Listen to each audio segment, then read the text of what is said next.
single day. I'm gonna make something great. That's my way. Hello everyone, कैसे हैं आप सब? आई होप आप सभी अच्छे होंगे। स्वागत है आपका आपके YouTube channel spoken English with yes में। और आज के क्लास में आप जानने वाले हैं use of cold shoulder. Cold shoulder क्या है, कैसे इसका यूज करना है, उसके बारे में आज हम जानने वाले हैं। काफी यूनिक होने वाला आज का क्लास। चलिए स्टार्ट करते हैं।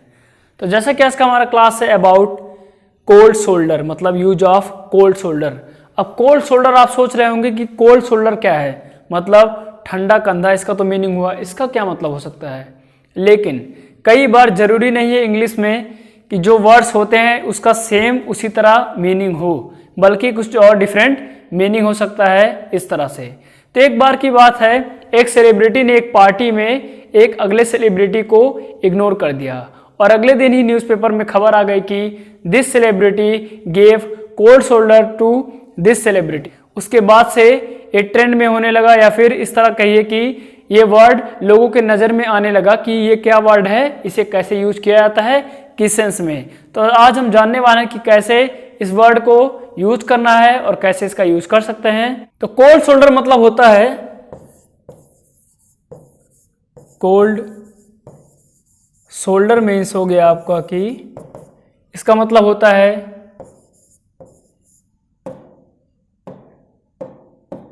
इसका मतलब हो जाएगा ignoring someone willingly, मतलब जानबूझकर किसी को इग्नोर करना। जब जानबूझकर किसी को इग्नोर किया जाता है तो वहाँ पे वर्ड यूज होता है कि गिव कोल्ड शोल्डर। क्या होता है? गिव कोल्ड शोल्डर, इस तरह से। तो ये होता है वर्ड जिसका यूज करते हैं जब कोई व्यक्ति किसी को जानबूझकर इग्नोर कर रहा होता है। इसका हिंदी मीनिंग भी लिख दें यहाँ पर कि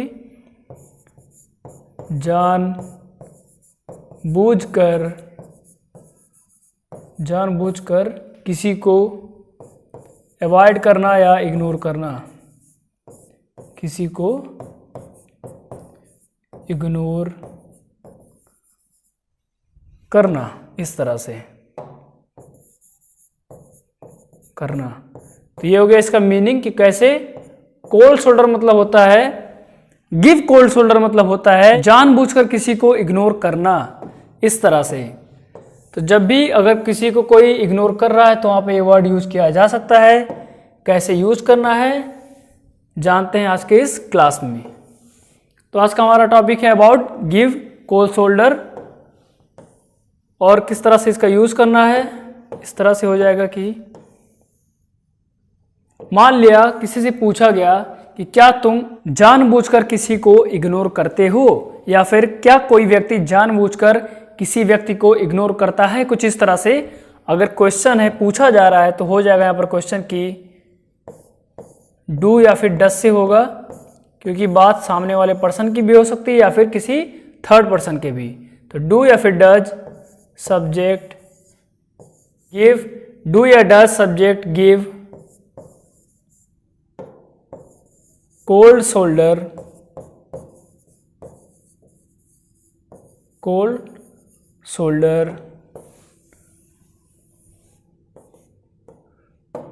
टू समवन। इस तरह से हो जाएगा ये क्वेश्चन कि डू या फिर does subject give cold shoulder to someone. तो अगर हाँ, या व्यक्ति इस व्यक्ति को इग्नोर करता है जानबूझकर, तो हो जाएगा कि यस सब्जेक्ट गिव या फिर गिव्स। अगर सामने वाले पर्सन की बात करें तो यहाँ पर सिर्फ गिव रहेगा फर्स्ट फॉर्म, लेकिन यस ऐड हो जाता है, इसलिए गिव्स का भी ऑप्शन यहाँ पर रहेगा। यस सब्जेक्ट गिव या फिर गिव्स कोल्ड शोल्डर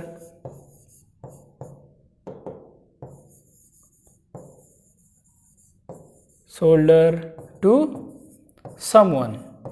और समवन की जगह पर कोई भी व्यक्ति हो सकता है यहाँ पर, एनी पर्सन, इस तरह से।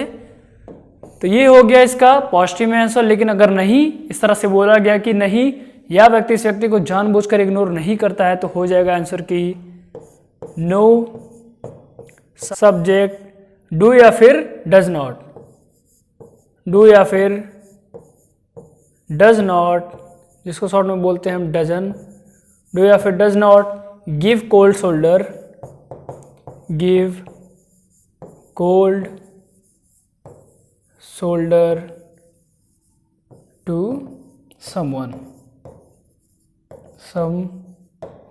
इस तरह से।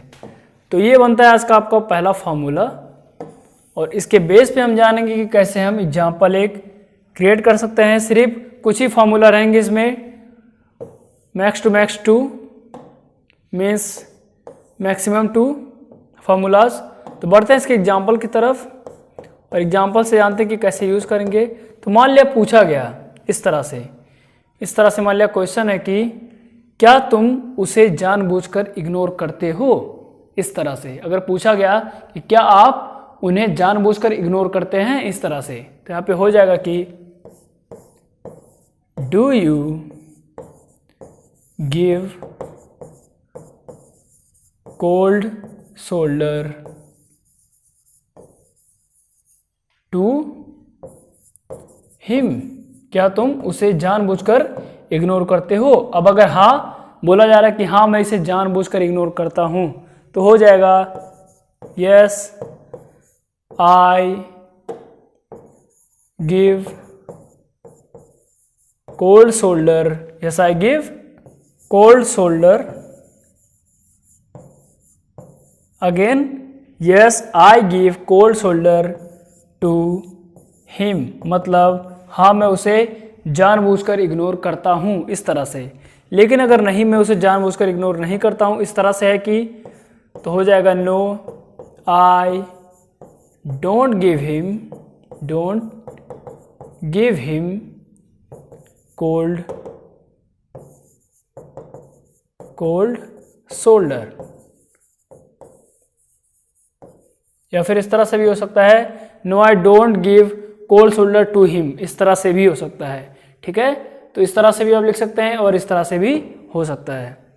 तो ये था एक एग्जाम्पल कि कैसे आप गिव कोल्ड शोल्डर को यूज करते हैं। मान लिया सामने वाले व्यक्ति के बारे में पूछना है, किसी थर्ड पर्सन के बारे में पूछना है कि क्या तुम उसे इग्नोर करते हो, इस तरह से भी पूछा जा सकता है। तो इस तरह से आप यूज कर सकते हैं। गिव कोल्ड शोल्डर काफी यूनिक वर्ड है, इसका आप इस्तेमाल जरूर कर सकते हैं, और आप करेंगे तो काफी बेहतर रहेगा आपके लिए। इस तरह से आप इसका इस्तेमाल कर सकते हैं। लेकिन उससे पहले हम आपको बताना चाहेंगे, आप सोच रहे होंगे कि कोल्ड शोल्डर कैसा वर्ड है, मतलब इसका सेंस तो दूसरा बन रहा है। तो हाँ बिल्कुल, ये ऐसा वर्ड है जो सेंस बनाता है, वो भी डिफरेंट वे में। कह सकते हैं ये एक इडियमेटिक वर्ड है, इस तरह से। जैसे एक वर्ड है कि वार्म वेलकम। अब वार्म वेलकम का मतलब ये थोड़ी है कि गरम वेलकम यहाँ पे बोला जा रहा है। तो मान लिया उन्हें पानी से या फिर गर्म पानी से, ऐसा तो कुछ नहीं किया जा रहा है, मतलब कि गरम वेलकम किया जाए। वार्म वेलकम मतलब इस तरह से कि अच्छे से बिहेव करके और बहुत प्लीजेंट वे में किसी का वेलकम करना, तो वार्म वेलकम हो गया। सेम उसी तरह गिव कोल्ड शोल्डर मतलब होता है किसी को इग्नोर करना, एक सेंस बनाता है जो कि इसका डिफरेंट मीनिंग है, इसीलिए ये एक इडियमेटिक वर्ड है।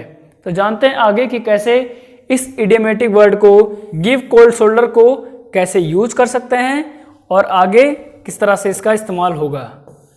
तो ये था आपका पहला फॉर्मूला कि कैसे आप इसका इस्तेमाल करेंगे। नेक्स्ट फॉर्मूला इस तरह से है कि कैसे आप क्रॉस कम्युनिकेशन में करेंगे। क्रॉस कम्युनिकेशन में इस तरह से मान लिया पूछा गया, क्या तुम उसे इग्नोर करते हो, इस तरह से। लेकिन इस तरह से हो सकता है, नहीं मैं उसे इग्नोर नहीं करता लेकिन मैं उसे करता हूँ, या फिर वो उसे नहीं करता लेकिन उसे करता है, इस तरह से। तो कैसे होगा, ये होगा आपका सेकेंड फॉर्मूला हो जाएगा। एंड इस तरह से हो जाएगा, मान लिया क्वेश्चन की डू या फिर does subject give cold shoulder, do या फिर does subject give cold shoulder to someone. यहां पर समवन है, तो अगर बोला जाता है इस तरह से डायरेक्टली कि हाँ वह व्यक्ति या फिर यह व्यक्ति उसे इग्नोर करता है, इस तरह से, तो हो जाता है yes this person gives cold shoulder to someone या फिर हिम। लेकिन बोला इस तरह से जा रहा है, वह नहीं बल्कि वह उसे इग्नोर करता है, इस तरह से। तो हो जाएगा कि नो सब्जेक्ट डू या फिर does not, no subject do या फिर does not give cold shoulder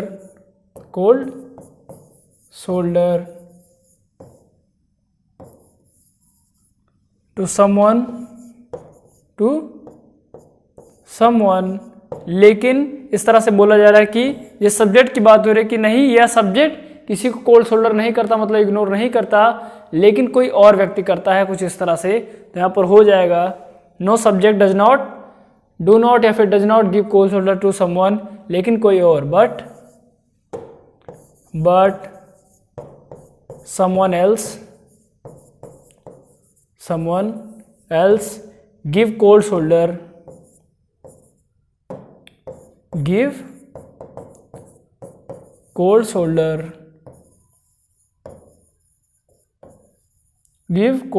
to someone, मतलब वह व्यक्ति इस व्यक्ति को इग्नोर नहीं करता लेकिन कोई और करता है। तो यहाँ पे इस तरह से अगर बात हो रहा है तो ये हो जाएगा आपका क्रॉस कम्युनिकेशन, और क्रॉस कम्युनिकेशन का ये हो गया आपका एक फॉर्मूला। तो पढ़ते हैं नेक्स्ट इसके एग्जाम्पल की तरफ, और इसका एग्जाम्पल कुछ इस तरह से हो जाएगा कि मान लिया इस तरह से पूछा गया कि क्या वह व्यक्ति या फिर कोई व्यक्ति, मान लिया दो फ्रेंड है रामू एंड श्यामू, इस तरह से करके।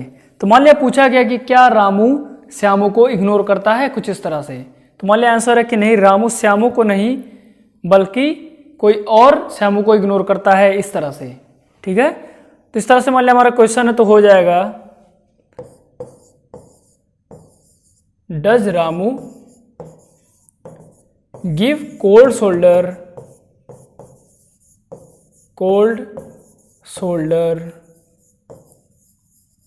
टू समवन, की जगह पे कौन है, श्यामू या फिर श्यामू जो भी लिखना चाहे, यहाँ पर कोई भी पर्सन है मान लिया, इस तरह से। तो क्वेश्चन है कि does Ramu give cold shoulder to Shyamu, मतलब क्या रामू श्यामू को इग्नोर करता है, लेकिन यहाँ पे आंसर है इस तरह से कि नहीं, या पर्सन मतलब रामू उसे इग्नोर नहीं करता लेकिन कोई और उसे इग्नोर करता है। तो हो जाएगा यहाँ पर नो रामू डज नॉट या फिर doesn't, Ramu doesn't give cold shoulder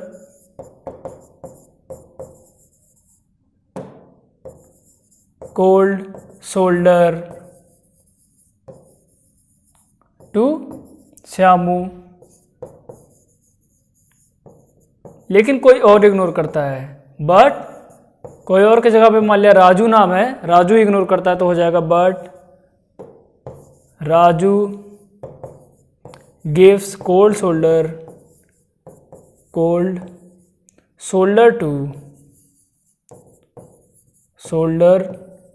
to Shyamu, इस तरह से।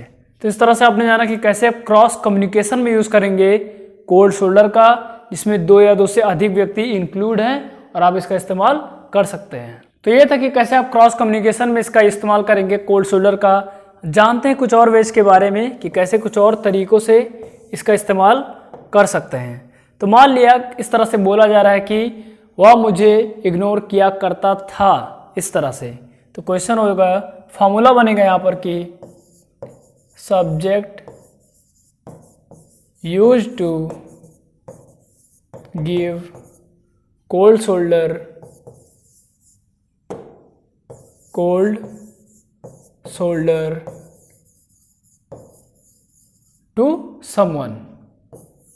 टू समवन, और यहाँ पर कोई भी हो सकता है। तो जब बात आती है कि कोई मुझे या फिर कोई किसी व्यक्ति को इग्नोर किया करता था, है नहीं किया करता था, तो यहाँ पे जैसे कि आप जानते हैं यूज टू का यूज आपको बताया गया है, तो यहाँ पर आप अप्लाई कर सकते हैं।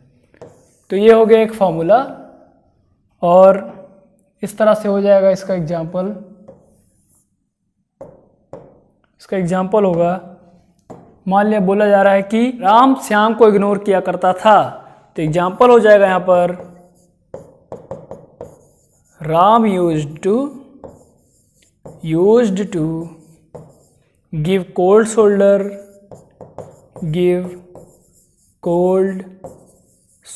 टू किसे, श्याम को। Ram used to give cold shoulder to Shyam, मतलब राम श्याम को इग्नोर किया करता था। यूज्ड टू की बात हुई यहाँ पर, मतलब किया करता था, मतलब पास्ट की बात हो रही है, अभी की बात नहीं है। तो इस तरह से आप यूज करेंगे इस फॉर्मूले का। बढ़ते हैं नेक्स्ट और जानते हैं कुछ और फॉर्मूलाज के बारे में। अब अगर इस तरह से बोला जा रहा है कि वह उसे इग्नोर करने ही वाला था या फिर वह उसे इग्नोर करने वाला था, इस तरह से मान लिया कोई किसी को इग्नोर करने वाला होता है और कोई कैच कर लेता कि वो देख लेता है और लोग उसे इग्नोर नहीं कर पाते, इस तरह से। तो मतलब वह उसे इग्नोर करने ही वाला था, उससे पहले उसने देख लिया, तो हो जाएगा यहाँ पर कि subject was about to. About to मतलब करने वाला ही जब होता है तो आप यूज करते हैं about to. Subject was about to give cold shoulder to someone, मतलब यह व्यक्ति इस व्यक्ति को अवॉइड करने ही वाला था या फिर करने वाला था, इस तरह से। तो यहाँ पे एग्जाम्पल हो जाएगा कि मान लिया बोला जा रहा है कि राजू उसे इग्नोर करने ही वाला था, तो यहाँ पे हो जाएगा कि राजू आज, यहाँ पे कोई भी सब्जेक्ट हो सकता है, ठीक है, जरूरी नहीं है कि यही रहे।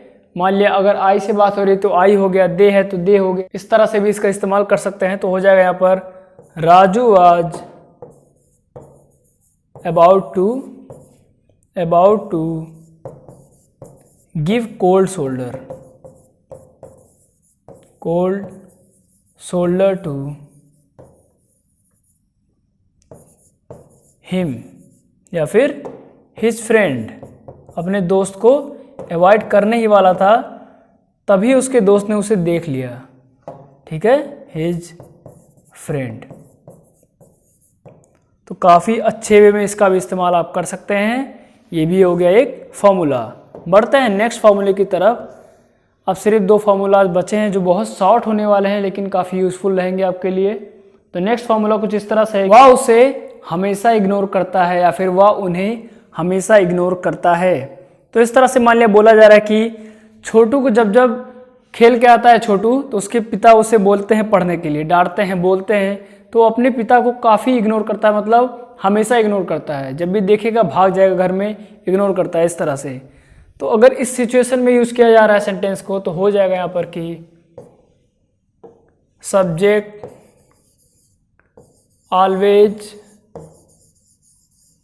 ऑलवेज गिव या फिर गिव्स कोल्ड शोल्डर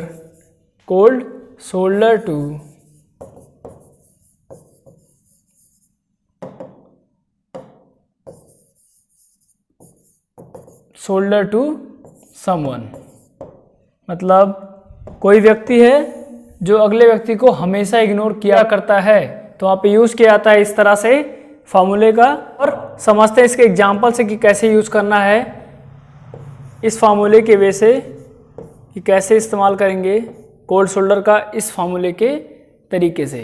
तो मान लिया बोला जा रहा है कि छोटू हमेशा अपने पिता को इग्नोर करता है, हमेशा जैसे देखेगा भाग जाएगा, तो यहाँ पे होता है कि छोटू ऑलवेज गिव्स, गिव नहीं गिव्स रहेगा क्योंकि बात थर्ड पर्सन की हो रही है, या से ये साइड होगा, हो जाएगा gives. Chhotu always gives cold shoulder to someone की जगह पे क्या है, उनके पिता या फिर पेरेंट्स, पिता है तो यहाँ पे हो जाएगा हिज फादर, मतलब छोटू हमेशा अपने पिता को इग्नोर किया करता है, हिज फादर, इस तरह से। तो एक और सेंटेंस आपको मिला इससे, इस फार्मूले से। बढ़ते हैं नेक्स्ट, जानते हैं कि कैसे इसका इस्तेमाल करेंगे एक और वे में, लास्ट वे में। और लास्ट वे कुछ इस तरह से होगा, मान लिया बोला जा रहा है कि कभी कभी मुझे, या फिर यहाँ पर कोई और भी व्यक्ति हो सकता है कि कभी कभी उसे उस व्यक्ति को इग्नोर करना पड़ता है, या फिर कभी कभी मुझे उसे इग्नोर करना पड़ता है, इस तरह से। तो यहाँ पे इस फॉर्मूला बनेगा कि समटाइम्स, मतलब कभी कभी, समटाइम्स सब्जेक्ट जो भी है वो हो जाएगा हैव टू या फिर हैज़ टू, दोनों कर सकते हैं यहाँ पर यूज, जो भी आप करना चाहें। सब्जेक्ट हैव टू या फिर हैज़ टू। इग्नोर मतलब give cold shoulder, give cold shoulder, give cold shoulder किसी पर्टिकुलर पर्सन को, तो टू समवन, यहाँ पे इस तरह से हो जाएगा। तो एक और फॉर्मूला आपका बनता है कि कैसे आप यूज़ करेंगे कोल्ड शोल्डर का, वो भी इस तरह से कि कभी कभी मुझे उसे इग्नोर करना पड़ता है या फिर कभी कभी उसे उस व्यक्ति को इग्नोर करना पड़ता है। तो यहाँ पे एग्जाम्पल हो जाएगा कि समटाइम्स मतलब कभी कोई मुझे उसे इग्नोर करना पड़ता है, हो जाएगा I have to give cold shoulder, give cold shoulder to someone की जगह पे मान लिया उसे है तो हो जाएगा हिम, इस तरह से। ठीक है, तो इस तरह से आप यूज कर सकते हैं इसका। Sometimes I have to give cold shoulder to him, एक और वे है इसका इस्तेमाल करने का, एक और एग्जाम्पल हो जाएगा सेकंड, इस तरह से कि कभी कभी लोगों को किसी को इग्नोर करना पड़ता है, तो यहाँ पे हो जाएगा sometimes people have to give cold shoulder, to someone, मतलब कोई स्पेसिफिक व्यक्ति भी हो सकता है या फिर कोई भी व्यक्ति यहाँ पर हो सकता है। तो इस तरह से आपने जाना कि कैसे आप डिफरेंट वेज में यूज करेंगे कोल्ड शोल्डर को। चलिए स्टार्ट करते हैं स्टार्टिंग से, और सभी का स्क्रीनशॉट आप ले लीजिएगा। बढ़ते हैं स्टार्टिंग से, कैसा रहा आज का क्लास, क्या क्या आपको बताया गया, सभी के बारे में देखते हैं। सभी का स्क्रीनशॉट आप ले लीजिएगा। कोल्ड शोल्डर अपने आप में काफ़ी यूनिक वर्ड है, अगर आप इसका इस्तेमाल करते हैं तो आपकी वोकैबुलरी के साथ साथ आपका कम्युनिकेशन भी काफ़ी बेहतर होगा। तो स्टार्ट करते हैं यहाँ से, और यहाँ से स्टार्ट होता है। सभी का स्क्रीनशॉट आप ले लीजिएगा, कुछ सेकंड का पॉज, एंड बढ़ते हैं नेक्स्ट।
सो आज का क्लास बेहद ही यूनिक था, और आज के क्लास में आपको एक यूनिक वर्ड के बारे में बताया गया जो कि था कोल्ड शोल्डर के बारे में।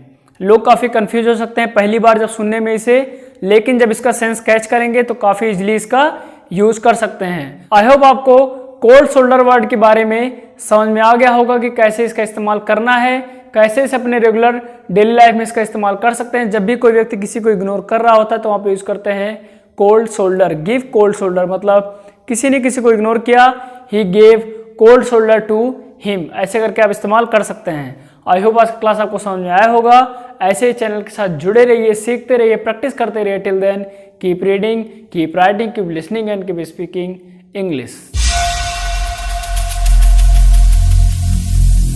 Every single day